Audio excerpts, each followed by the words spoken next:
Dr. Ranganathan. Dr. Ranganathan, I think at a rhetorical level, Vishnu Jain, great lawyer, has made an intervention. He says, look, this entire drama can end.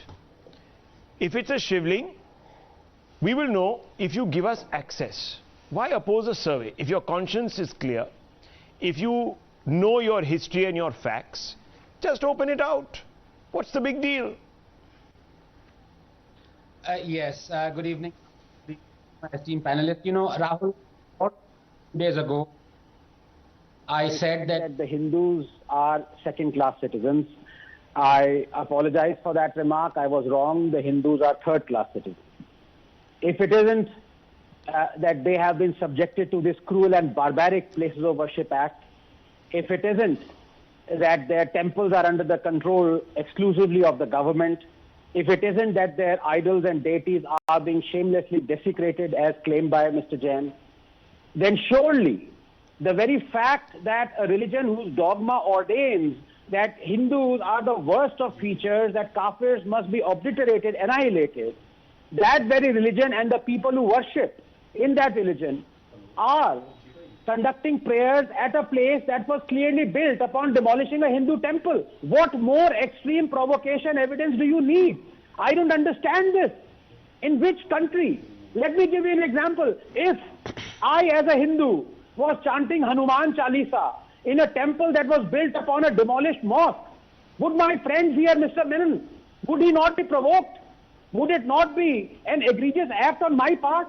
It is astonishing. What kind of country is this? Meri samajh mein nahi aa raha hai. Or number two, with due respect to Mr. Jain, who is clearly, as you said, brilliant and is taking up the side, his side, I have to say what I said on the first day of the debate, Rahul, that unfortunately Hindus have fallen into this trap of proving whether a Shivling exists or not. It is immaterial to their case, totally immaterial, because the fact remains that in order to prove whether that indeed is a Shivling or not, you cannot do carbon dating because it is a non-living thing. You cannot do radioactive dating because the stone will be possibly of millions of years old. It has to be, the evidence has to be textual or anecdotal. And in both cases, the evidence does not exist. But the fact of the matter is, why go to the extent of proving Shivling right or wrong? You know from Masir Alamgiri, you know from all the surrounding primary sources that this indeed was a temple and it was demolished by Aurangzeb. And on top of that was the mosque that was built, Gyanvapi Mosque. So two things must happen immediately. Sir, please, I did not interrupt you.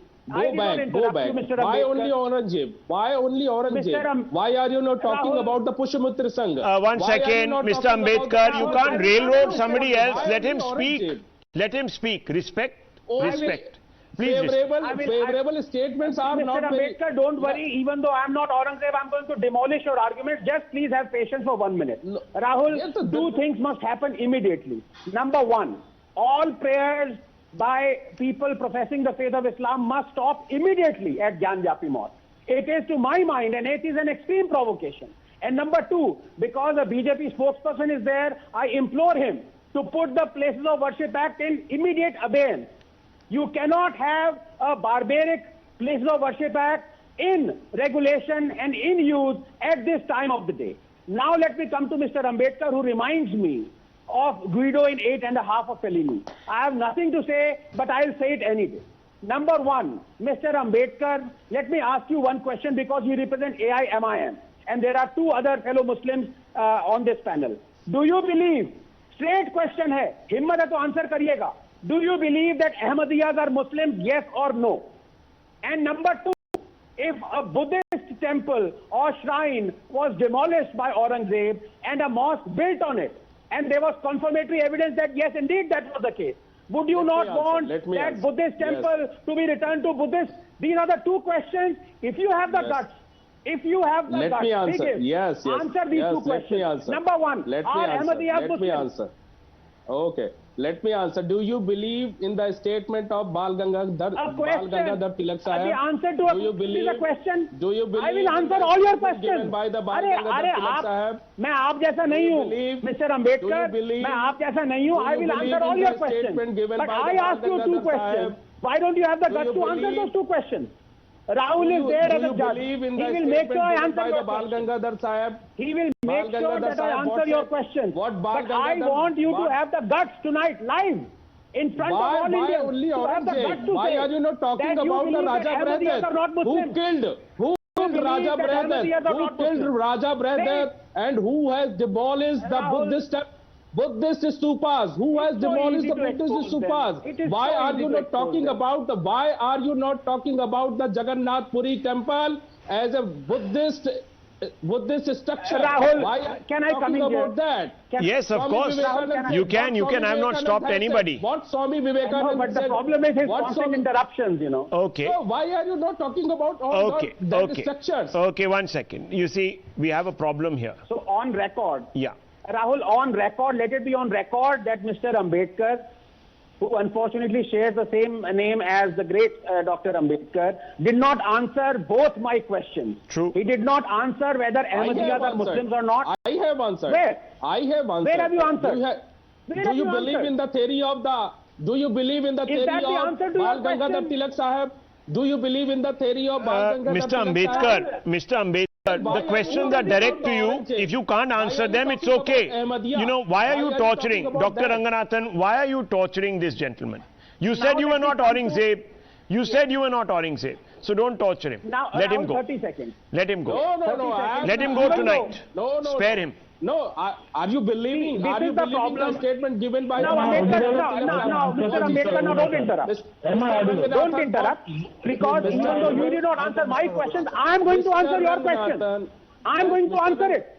Because I am not a Jews like you are. Okay, let him answer. 1 second, Mr. Ambedkar, he'll answer you. 1 second, Zubair Saab, 1 second. All evidences about Hindus demolishing Buddhist shrines and temples are fraudulent extrapolations of what a fraudulent historian D.N. Jha said. But if you are able to actually prove that indeed through primary sources, and Abbas has done great work. Rahul, you know, I cannot answer his question if he interrupts. Okay, I'm going to count till 5. Mr. Ambedkar, if you can't keep quiet, I'll have to silence you. That's not fair. You don't want to answer Dr. Ranganathan's question. You want to interrupt him when he's answering yours. This can't happen. So I'm going to count till 5. Actually, I'm going to count till 3. 1, 2, 3. If I have your silence, great. If I don't, I'm lowering your fader. I've given you the warning. Don't cry about, draconian measures taken by Times Now to silence your booming voice. Don't crib about that. I'm counting. 1, 2, 3. Okay. Yes, Dr. Ranganathan. Yes, very briefly, मुझे किसी से डर नहीं है, इसीलिए मैं इनका question answer कर रहा हूँ. इन्होंने मेरे आंसर नहीं किया on the record. Now, let me answer it. Rahul, I am sure Mr. Ambedkar knows that Buddha is one of the Dasavataram of Vishnu. I am sure he knows it. But in case he is able to bring primary... Come on. Okay, shut him down. Cut his audio. That's it. Yes. Thank you. Go ahead. In case he is able to bring primary evidence that indeed the Hindus demolished Buddhist temples and shrines, I will stand with him. Okay. I will go to Supreme Court and I will seek justice for the restoration of those Buddhist temples and shrines to the Buddhists. That's the whole point. Okay. That is the point.